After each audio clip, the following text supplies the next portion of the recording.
right. Everybody hear me all right? I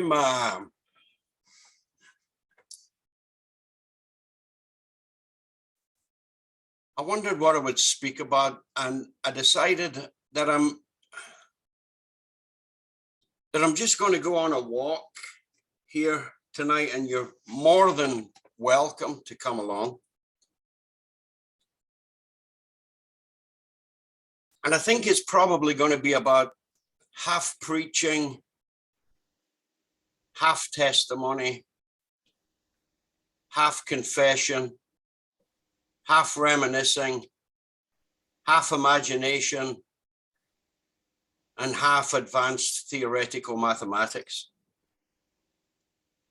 I hope by the end you'll catch whatever it is I'm throwing. If not, drop me a line. My father wasn't a church man or even close to it, but he did have certain sayings that served me well. My favorite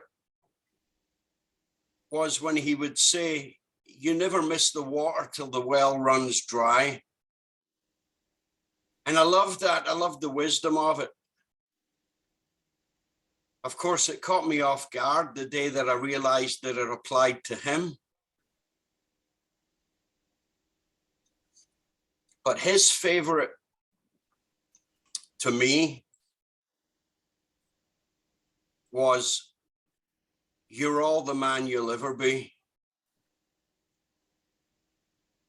You're all the man you'll ever be."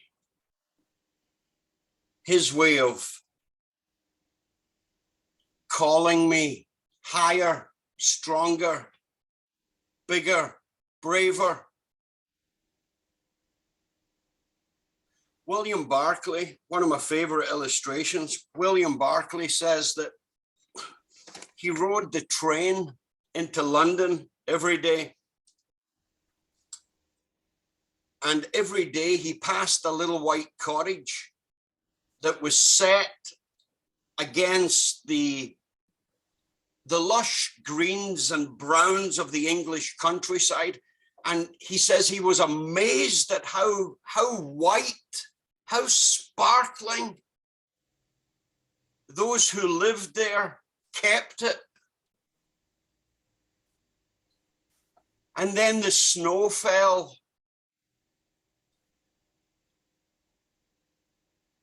And the little cottage was anything but white. Every blemish was exposed.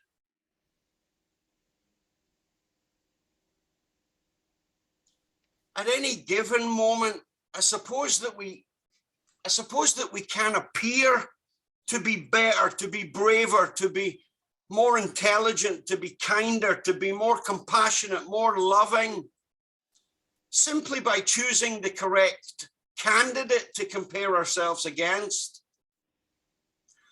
The problem is, around 2,000 years ago, the snow fell.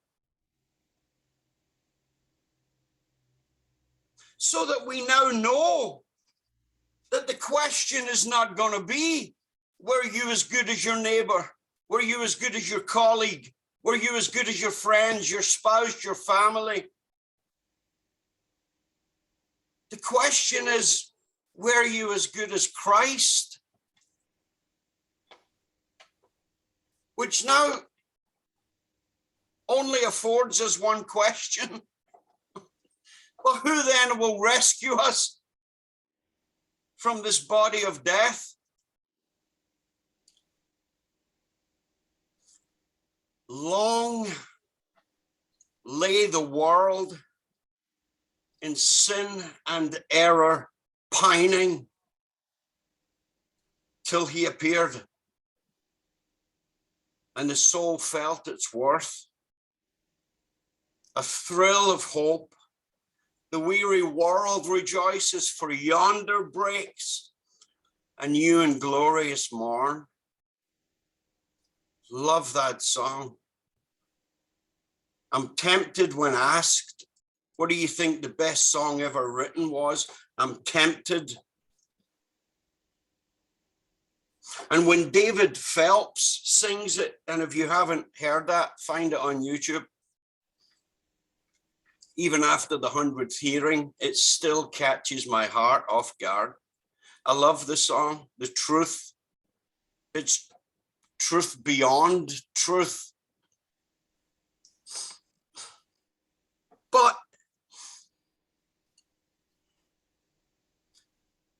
there's a side to his appearing that is wholly unpleasant. There's a side to his appearing that's inglorious, whereby the very sight of him forces the convicted of heart to look for the first rock to crawl under, or repeat what Peter said, away from me.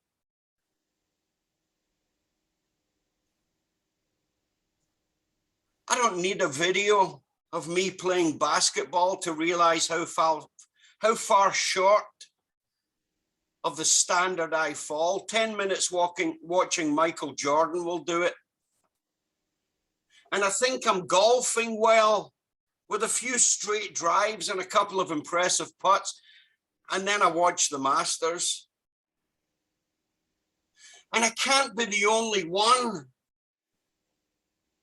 who's always questioning, wondering what it's really all about. I think I have a sense of it, where the emphasis should lie. And then I hear something else, see someone else, and it begins to shift. And I no longer know where everything fits. I don't understand the correct balance, how any of it can ever possibly make sense. Those moments all gets thrown up into the air again. And if it does make sense, what's my role in it all? And if there is a role for me to play, then I'm praying that my past performances aren't taken into account when I'm going to be considered for the part.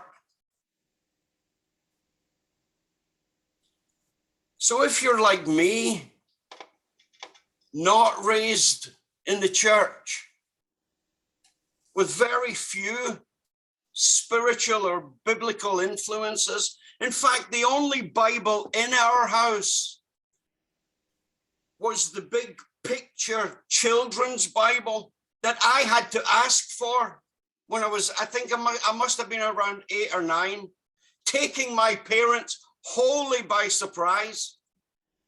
And it still causes me to this very day to cast my mind back, because I can't remember why I asked for it.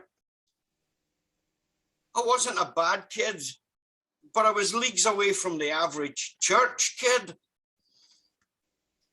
And I don't have many memories from childhood, and I don't know why that is either.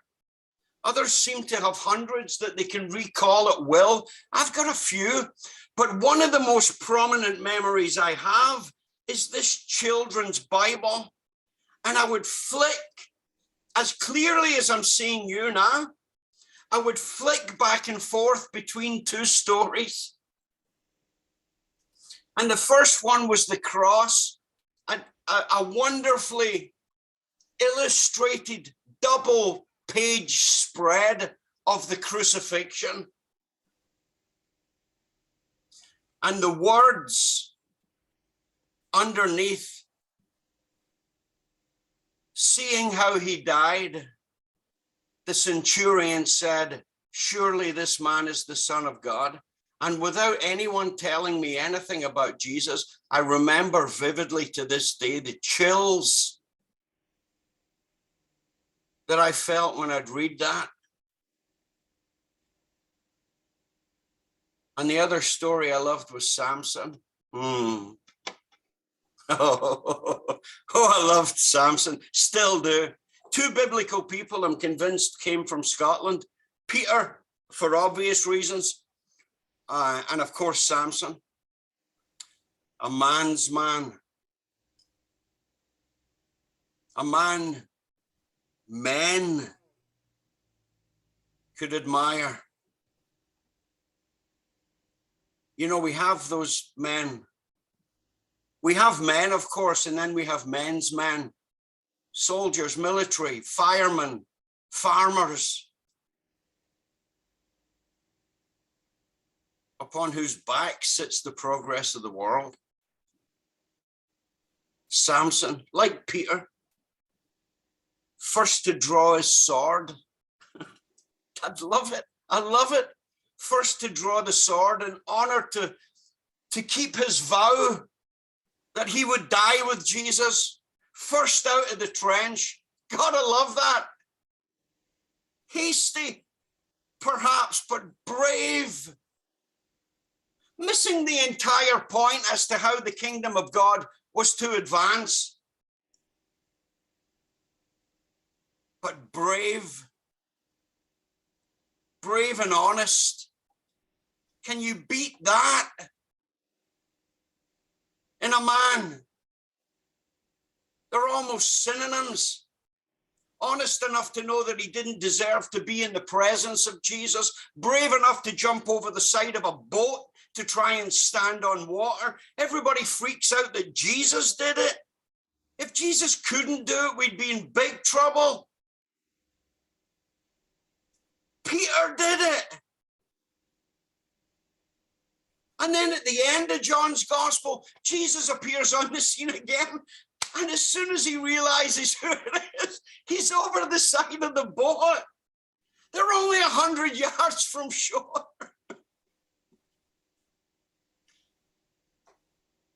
I genuinely can't think of too many situations in life where if the rubber was hitting the road,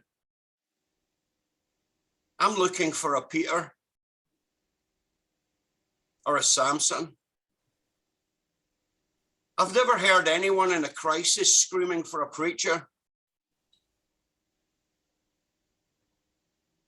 I think prosperity, with all the blessings that it's brought us, has afforded us the luxury of ridiculing masculinity.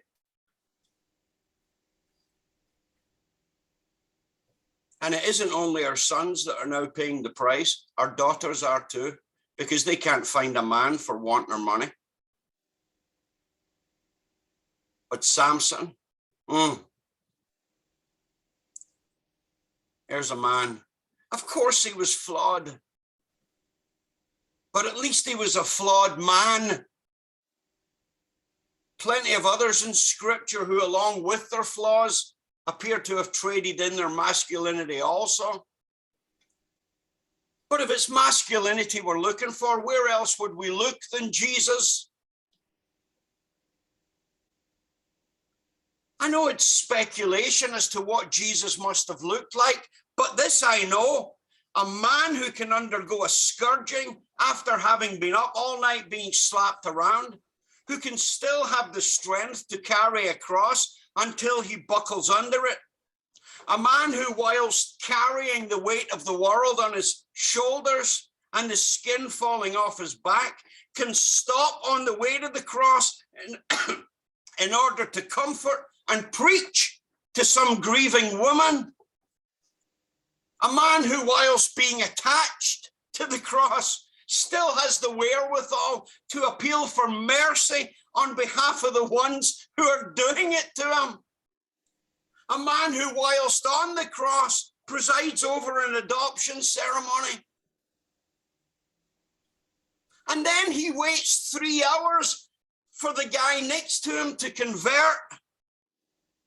And then hangs around another 3 hours so that a certain centurion could look long and hard and reach the correct conclusion, seeing how he died.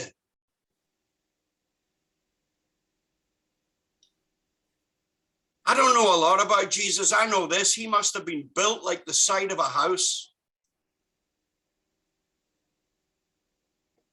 Which, of course, is what would have given his words about compassion and mercy, so much power.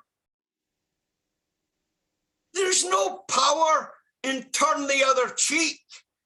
If the one preaching it looks as though they have no other choice in the matter.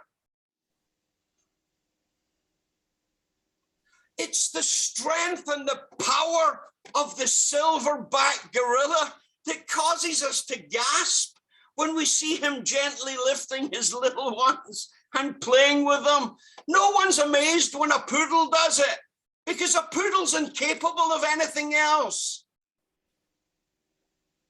It's because we know what the lion can do that makes us laugh when we watch him tolerating all the little cubs falling over his head and biting at his tail.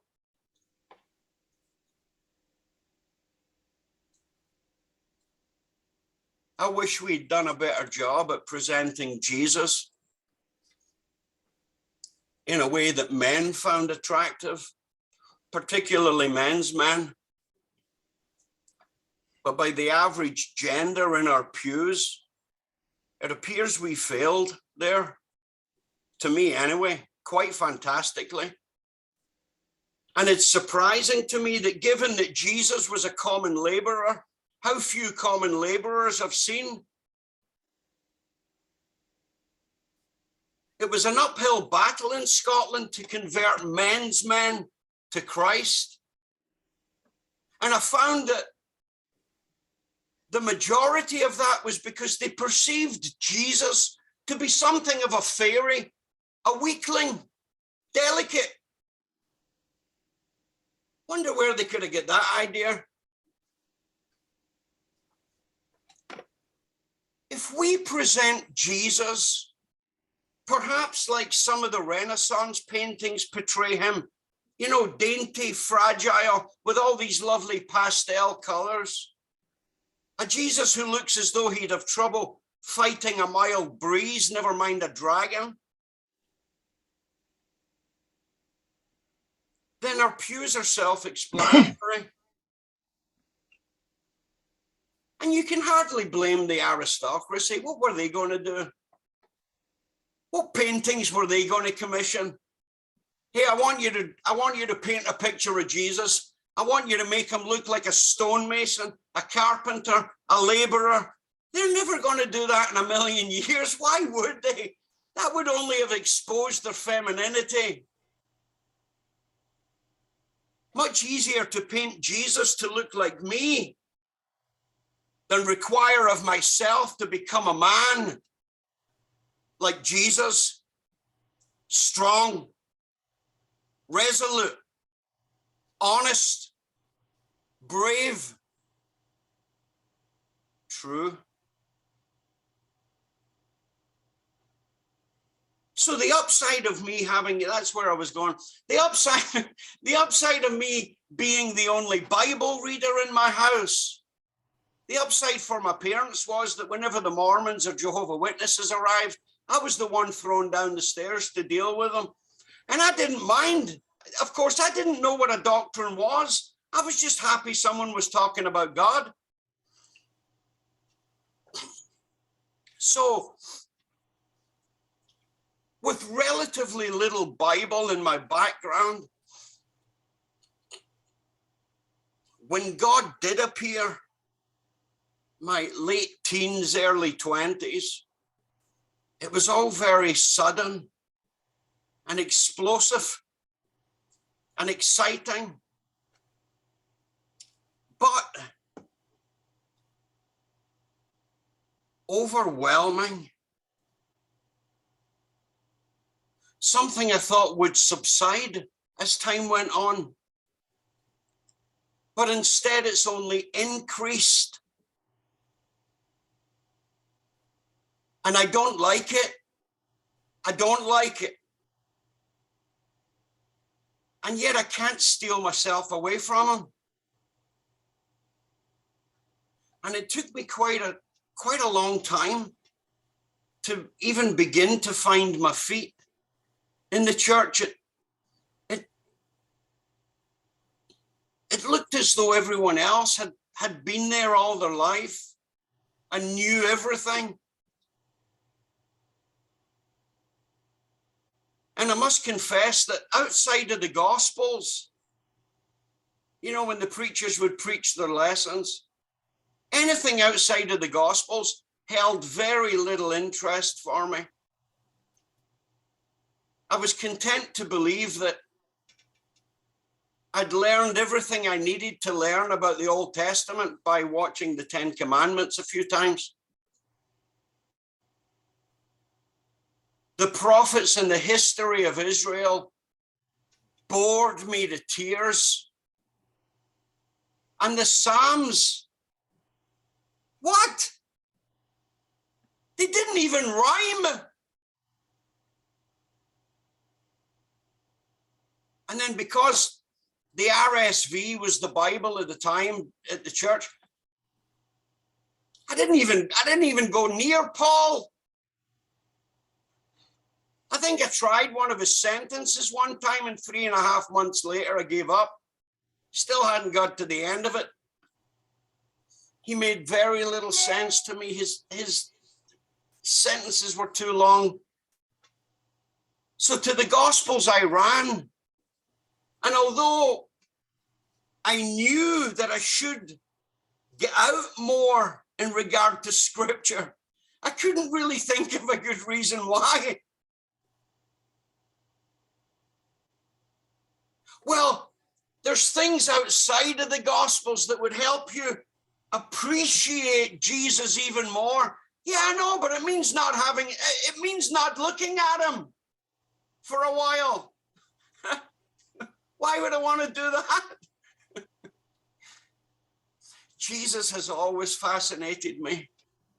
The little snippets that I got at school, I don't know why. I don't know why he fascinated me. No one encouraged it. No one.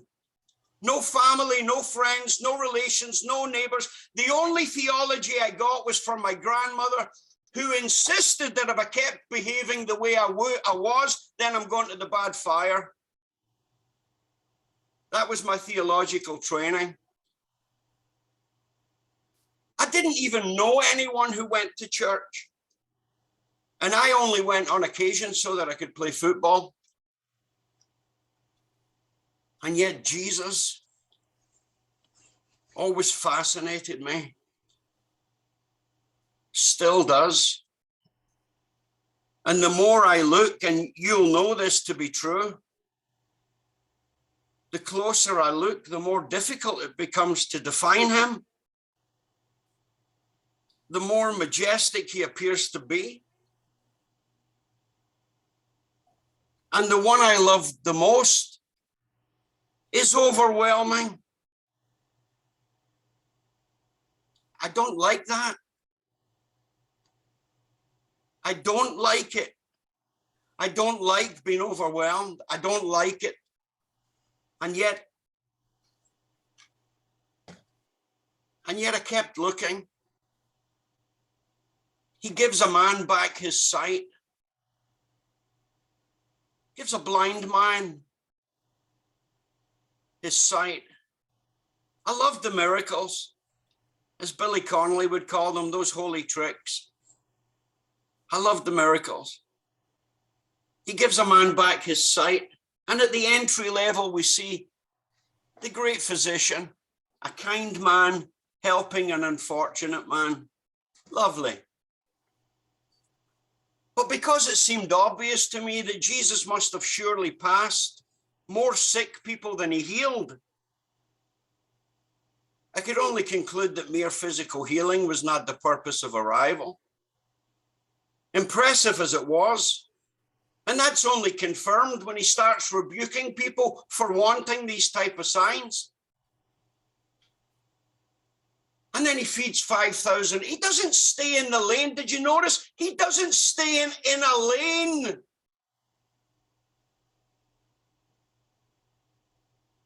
Ten minutes later, he's feeding 5,000 people with a packed lunch.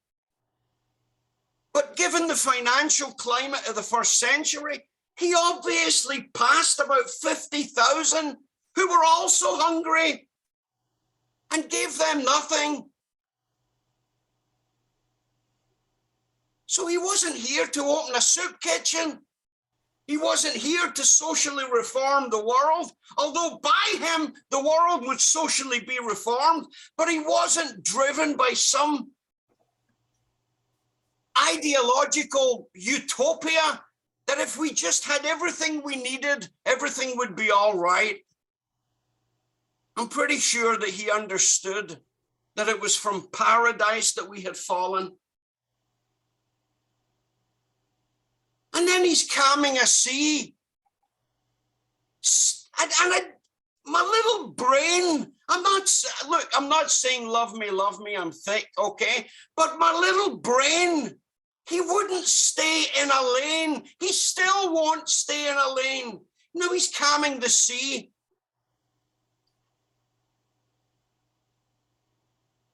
And he's rebuking people for wanting to see what it is that he's doing. There he's standing in the middle of a boat, in the middle of a lake, in the middle of a storm, in the middle of the night. What's the point? He likes middles.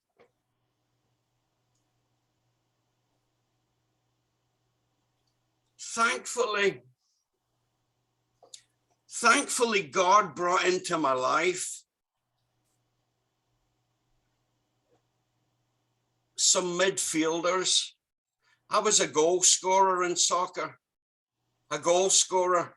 I did it really well, but I'm not doing anything else. I'm not running the length of my arm for a ball that you could have passed to me. All the midfielders, I loved them. I loved them. They did all the grunt work. I've found the same to be true in theology. God's been kind enough to supply me with friends that midfielders that have a back for all the hard work, the digging. And because of them, the grand narrative began to come into view, and pieces of it all started sliding together. Because what happens when he gives a man back his sight and someone brings to our remembrance the first words God ever speaks? Let there be light. What happens when someone asks us to consider the miracle in view of a multitude of Hebrews emerging from the darkness of Egypt? Suddenly the hairs on the back of our neck begin to twitch. What happens to the feeding of the 5,000 when someone encourages us to remember God, miraculously feeding another bunch of wandering, hungry pilgrims whilst talking about some far-off promised land? And what happens to Galilee when we recall the Spirit of God hovering over the waters, bringing order to an otherwise chaotic, empty, void, dark world? And very quickly, it becomes clear this wasn't just a man. Oh, he's man.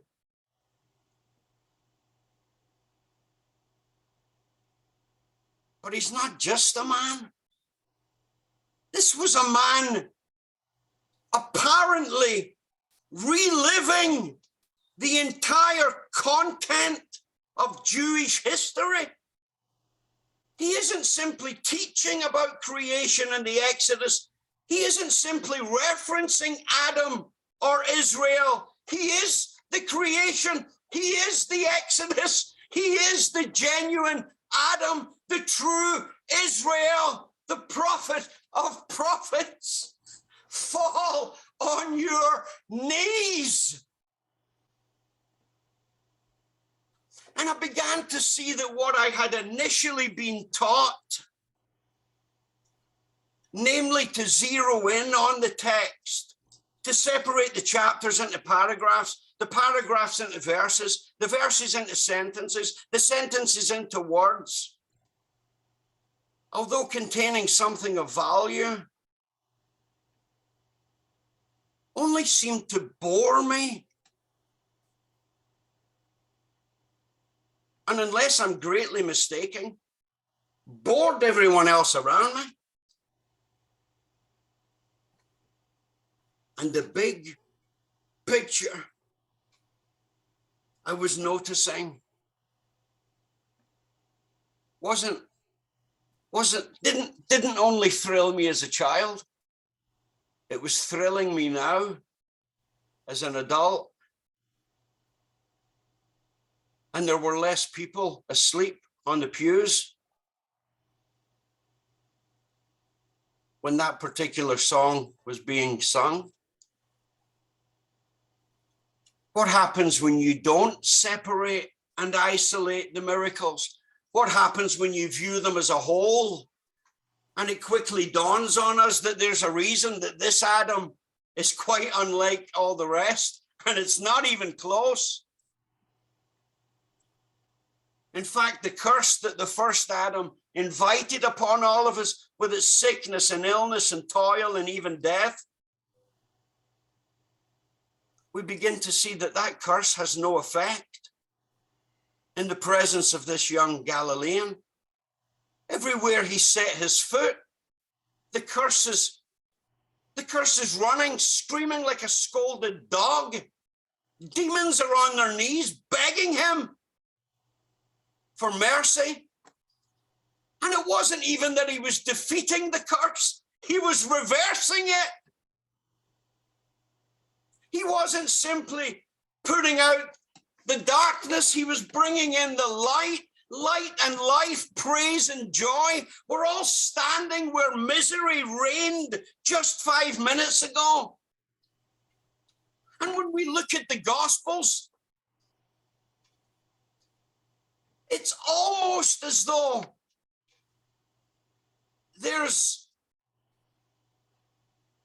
it looks like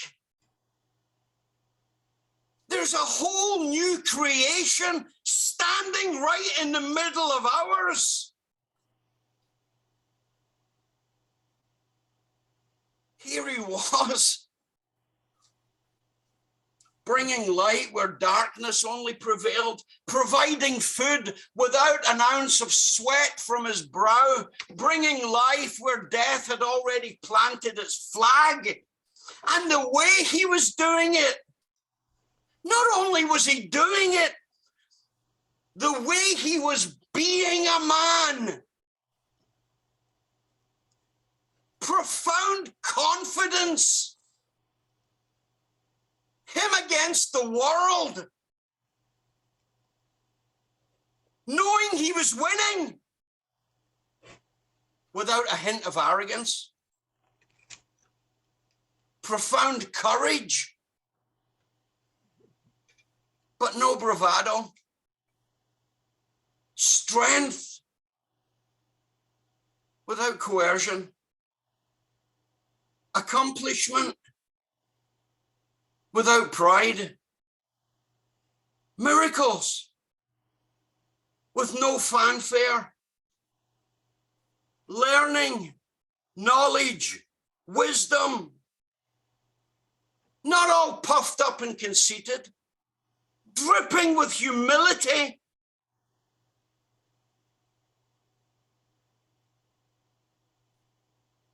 And the closer we look, the worse it gets. Maybe you're different. I decided to confess some of this tonight in case you thought it was only you. Overwhelming is the understatement. Bioluminescence, I don't know if you've ever experienced it, or maybe you've just saw it on TV. Bioluminescence. At certain times in the world, given the correct conditions, in certain parts of the world, if you reach your hand into the ocean and touch it, or wade into it from the beach, everything around you begins to glow. It's as though the water's on fire, and the more waves you make, the brighter it all becomes. This, I found, is the mess that I got myself into with the Bible. Or maybe you've walked along the docks and you see these great ships all tied up, aircraft carriers tied to the docks by ropes that are thicker and wider than you are. And then you look closer and you realize it's not a rope at all. It's 4 ropes, 4 or 5 different ropes, themselves huge ropes, all entwined around each other. And then you look closer and each of those ropes is made up of 10 smaller ropes that are each made up of 20 different strands. And then 9 weeks later, you finally get down and find a single thread and forget why you were looking in the first place. This, I chose this. The unscratchable itch, the forever wandering rainbow, the unfindable pot of gold, the indefinable, insurmountable, incomprehensible, that on every, and here's where it gets bizarre, whatever you can get a hold of is absurd, scandalous. The whole story is a joke, and it's an insult to mild intelligence if it's not true.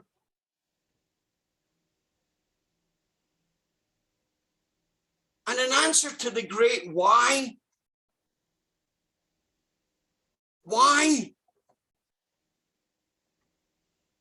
God comes back with, why? Because I love you. No. No. I'm sorry, but that's unacceptable. Because there's no way that something as holy as he insists that he is, can love so profoundly someone like me. That's outrageous. He's mocking us. If it isn't true. And even if he did love us, there's no way he would demonstrate it the way that he did. Overwhelmed. I was confessing to Joey last week about my limitations in theology. They're not hard to find, but namely that I very quickly become overwhelmed. I remember back in the days when we were recording and taking demo tapes down to London. I was in a band, I was the singer, songwriter, and we got a new drummer, and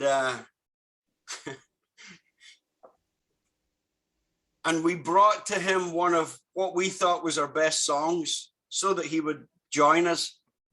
And we finished playing the song. He was a great drummer, Davey, his name, solid. But we finished the song and then we looked over to him and he said, "Oh man, I think I'm going to have to go and lie down," which was very complimentary. It was funny. It was more funny than complimentary at the time, that the song was so good that he had to go and lie down. That's how I feel when I pick up a book. I can't get past a page sometimes, not even a page, and my mind is all over the place. Or watch a good movie that illustrates God. And more so when I listen to those whose sandals I'm not fit to untie. More often than not, I really want to interrupt when they're speaking and just say, "You're as well not saying anything else because I can't carry anything else."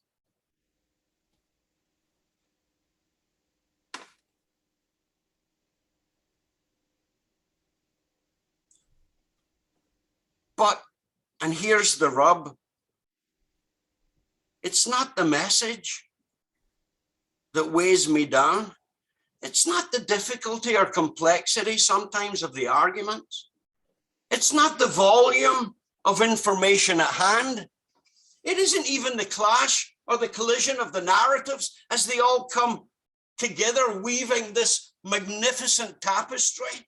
All of that is overwhelming, but that I can handle. What I can't handle is the size of it all, the width and the breadth and the depth and the height of God himself, the sheer magnitude of him.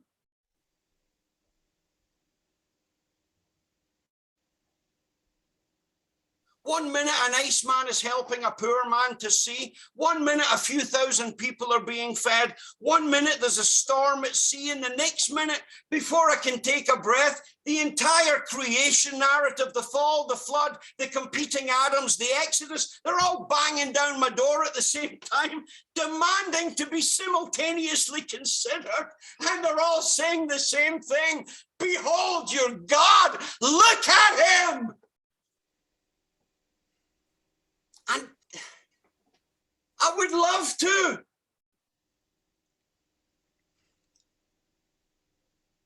And the worst thing of all, here's the worst thing of all. I watch someone like Jim struggling to find adequate vocabulary to describe what he's seeing, whilst he is freely confessing that he's still chipping away at the tip of the iceberg. So I know it's not going to get any better for me. I don't know why I'm in the fight. Because although it thrills me, and it does, it thrills me in places I didn't even know existed. It tires me. I'm not good at it. And I am most certainly not built for it. You might think I am because you get to hear me once every 6 months. And maybe I do a half decent job. I'm not trying to pretend, but that's not me. That 20 minutes that you see is everything I got pulling together at the same time. It's easier just to turn out the light, find a path of less resistance, wallow in whatever it is that appears to be familiar and welcoming, and pretend that I didn't see what I know I just saw. To try and forget that I now know what I just heard to be true. And as I lie there on my bed, as I go to have to lie down, having just caught a glimpse, I haven't even heard him. I just hear about him. And I lie there on my bed.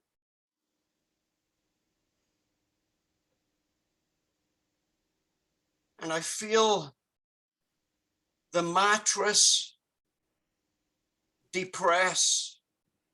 You know that feeling when you're lying in your bed and you know someone's just sat down beside you?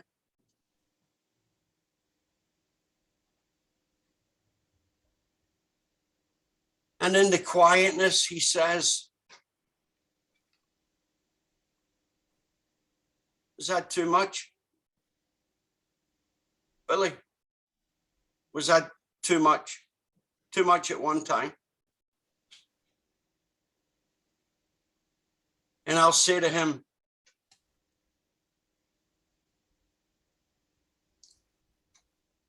"It's not your fault.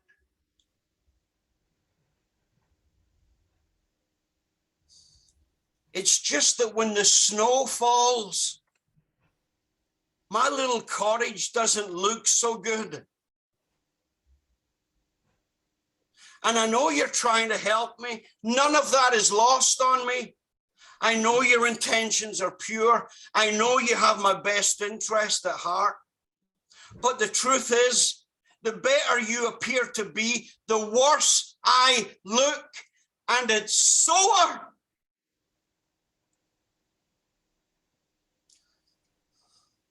It hurts. And I don't want to be a wimp about it. I want to be a man. But it's sore. And then you ask me to tell other people about this, whilst knowing what I am.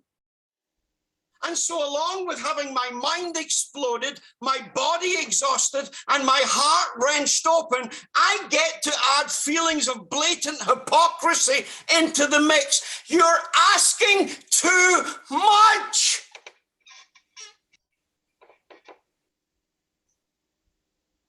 And he might say, as he often has, not audibly, you understand. I'm not hearing voices. I just want to make that clear in case you thought I was over medicating. But he does say it.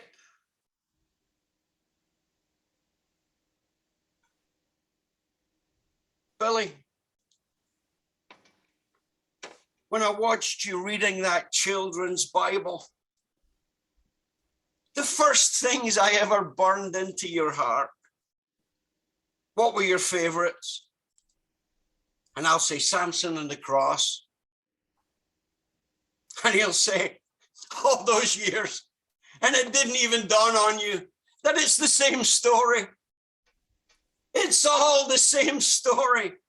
This man who could kill 1,000, brave, strong, with the jawbone of an ass, despised and rejected soul, taking all that he had, bringing down the gods, demolishing the structures.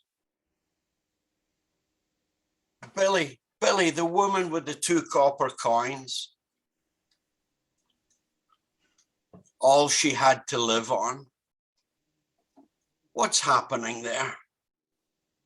Billy, why would my son have paid such close attention to that? And why would my spirit have ensured that her memory live on? What is she doing? This social outcast, this husbandless, at the end of a rope, with more pennies to her name than the common sense it would take to use that money and feed her children. And yet she takes them and donates them toward the corruption of the temple. What's she doing, son? What is she doing? What is she doing if she isn't taking everything that she had, which wasn't much, but it was pleasant and it was holy in my sight, taking everything that she had and driving it right into the heart of that dragon? Your other favorite, Billy, what is it? And I'll say, you know what it is, David and Goliath. It's every little boy's favorite. You'll say, what do you see, Billy? You don't see a young man there upon whose throne my son now sits, a young man running his fingers over the edge of a stone, taking all that he had, all that he was. In fact, rejecting when someone tried to add to him. 9 foot, armed to the teeth, thighs as round as David himself, beast. This dragon who dares to taunt my people. And what? A stone. A stone.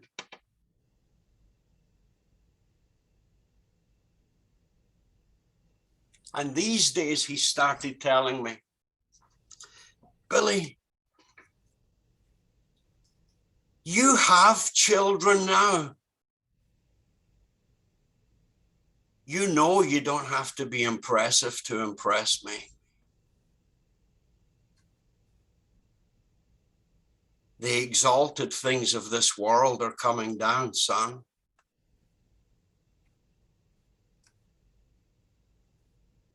God says, look at that room. Look at that room. And with this, I'll be off. This is the last thing I'm talking to you about. He says, look at the room. And I say, what room? He says, there, right there, Jerusalem. I said, all right, I see it. He says, Peter and John arrived about 40 minutes ago to tell everybody they don't know where the body is. It's gone and they don't know where it is. Mary arrived 5 minutes ago to tell them the body isn't gone and she does know where it is. Look at that room, son. Look at them.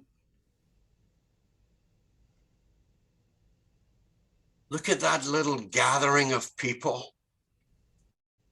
So afraid, overwhelmed, so confused, they actually think a locked door is going to save them from the power of Rome.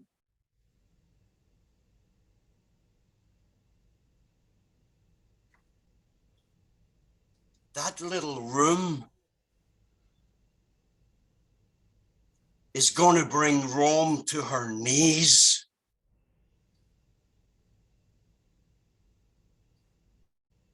And then God gets up to leave. And I say, hey, I was enjoying that. Finish the story. And he looks back at me and he smiles. You know that smile? You know that smile that he has? That one. He looks back at me and he says, finish the story. Haven't you been listening, son?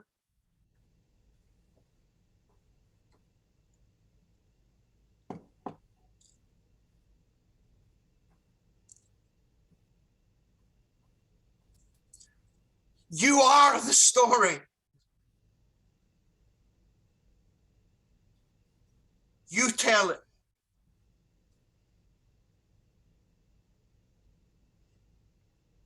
And then just before he closes the door on the way out, he turns and he says to me, you're all the man you'll ever be. That's all I got.